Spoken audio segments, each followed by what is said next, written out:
Assalamualaikum warahmatullahi wabarakatuh. Nama saya Eko Atmaji dari Ilmu Ekonomi Universitas Islam Indonesia. Saya akan menjelaskan tentang salah satu alat analisis dalam organisasi industri atau yang juga dikenal dengan ekonomi industri.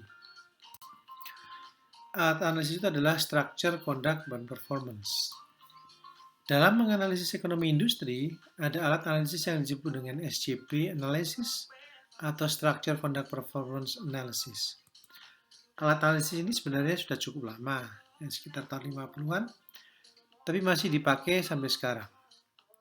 Nah, sebenarnya alat-alat analisis yang baru itu banyak sekali. Salah satunya adalah game teori, perilaku ekonomi pemain industri, pendekatan institusional, pendekatan regulasi, dan lain-lain. Meskipun demikian, pendekatan SCP yang sudah cukup lama ini tetap masih cukup baik dalam menjelaskan fenomena ekonomi di sektor industri manufaktur. Structure menjelaskan tentang struktur pasar yang dihadapi oleh perusahaan dalam sebuah industri. Nah, struktur itu dapat berupa persaingan sempurna, monopoli, oligopoli, dan monopolistik. Sedangkan conduct artinya adalah perilaku perusahaan dalam situasi pasar persaingan sempurna, monopoli, oligopoli, dan monopolistik. Jadi perilakunya yang dibahas. Setiap jenis pasar output akan memberikan perilaku yang berbeda dari perusahaan maupun industri. Sedangkan performance atau kinerja artinya adalah dari struktur pasar tertentu dan perilakunya, apakah menghasilkan kesejahteraan berupa efisiensi ataukah tidak. Baik, awalnya saya akan menjelaskan mengenai structure. Dalam struktur pasar dikenal dengan struktur persaingan sempurna, monopoli, oligopoli, dan monopolistik. Persaingan sempurna adalah perusahaannya banyak dan barang yang dijual homogen. Monopoli, perusahaannya hanya satu dan barang yang dijual tidak ada substitusinya. Oligopoli, perusahaannya tidak banyak, ya, meskipun lebih dari satu tapi tidak banyak. Monopolistik, perusahaannya banyak, ya, tapi barangnya lebih terdiferensiasi. Berbeda dengan persaingan sempurna yang barangnya homogen, monopolistik terdiferensiasi. Jumlah perusahaan dalam satu pasar atau industri menjadi sangat penting. Apakah perusahaan-perusahaan itu mendominasi pasar ataukah tidak?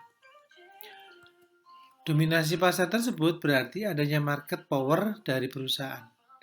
Semakin sedikit perusahaan yang ada di pasar, semakin besar market power-nya dan makin mendikte konsumen. Di sini kita lihat bahwa market power berarti seberapa besar perusahaan dapat mendikte konsumen untuk membeli barang yang dijual oleh produsen. Nah, mendeteksi jenis pasar dalam sebuah industri biasanya menggunakan dua hal ini, yaitu CR4 dan Herfindahl Index. CR4 menghitung pasar 4 perusahaan terbesar, menghitung pangsa pasar 4 perusahaan terbesar dalam sebuah industri. Jadi 4 perusahaannya, meskipun ada 5, yang dihitung adalah 4.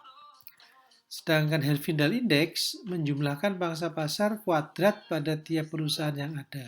Nanti kita lihat detailnya. Awalnya saya akan membahas mengenai CR4 atau Concentration Ratio of 4 Biggest Companies. Jika CR4-nya itu lebih besar daripada 90%, yang artinya 90% pasar dikuasai 4 perusahaan terbesar, dianggap terjadi monopoli. Jika CR4 antara 50% sampai dengan 90%, artinya jenis pasarnya adalah oligopoli. Jika CR4 kurang dari 50%, jenis pasarnya monopolistik ataupun persaingan sempurna. Untuk Herfindahl Index menggunakan rumus seperti ini, yaitu penjumlahan dari share. XI itu adalah jumlah penjualan dari perusahaan I, X-nya adalah total penjualan dari pasar. Sedangkan XI per X berarti share dari perusahaan I.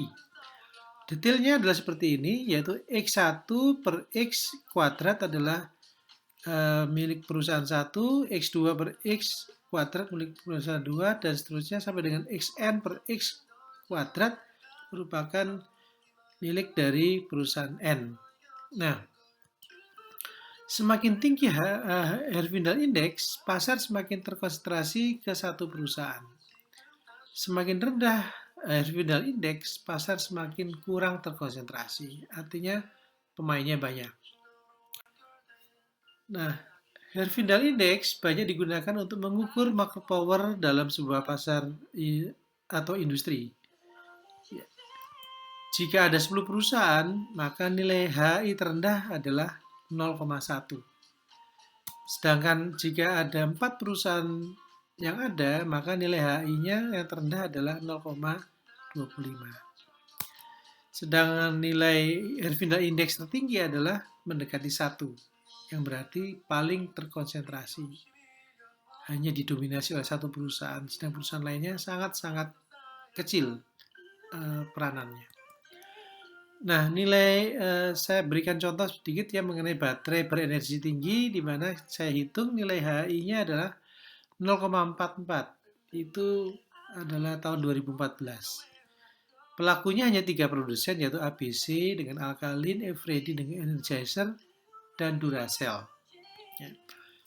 Nah, meskipun ABC menguasai pasar 60,1%, tetapi konsentrasi pasar cenderung sedang setelah kita hitung Herfindahl Index-nya. Nah, itu adalah video tentang structure.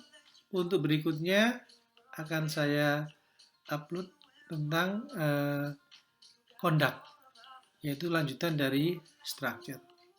Demikian dari saya. Assalamualaikum warahmatullahi wabarakatuh.